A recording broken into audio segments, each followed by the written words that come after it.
juga terus berupaya untuk membangun BTS untuk memberikan secara menyeluruh ke Indonesia terkait digitalisasi ya. Betul. Nah, kali ini kita akan beralih ke informasi lainnya dari mahasiswa yang juga meminta dana pendidikan yang akan ditetapkan dalam otonomi khusus jilid kedua dikelola lebih spesifik dan juga transparan. Selain itu juga aspirasi dari mahasiswa ini akan menjadi kajian pemerintah dan juga DPR sambil menunggu aspirasi sektoral lainnya juga seperti pembangunan, kesehatan dan juga ekonomi. Berakhirnya dana otonomi khusus Papua tahun 2020 menjadi isu yang berkembang saat ini. Sejumlah kajian masih terus dilakukan oleh pemerintah dan DPR. Ketika menerima kunjungan anggota Komisi 1 DPR RI Yan P. Mandenas, sejumlah mahasiswa asal Papua di Malang, Jawa Timur, menyampaikan aspirasinya agar ke depan pengelolaan dana pendidikan lebih transparan. Untuk dana Otsus jilid kedua di tahun 2021, pesan saya kepada pemerintah Kabupaten Tambrau, tolong dijalankan sebaik mungkin. Biar masyarakat kecil khususnya untuk kita kalangan bawah bisa mendapatkan kesejahteraan itu sebaik mungkin. Soalnya dana otonomi khusus itu berguna untuk kesejahteraan masyarakat orang asli Papua di tanah Papua. Itu pesan saya untuk pemerintah Provinsi Papua Barat, khususnya di Kabupaten Tambrau.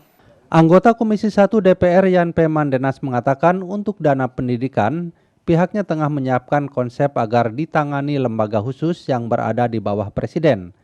Sementara untuk sektor kesehatan, ekonomi, dan pembangunan infrastruktur dikelola masing-masing dinas terkait.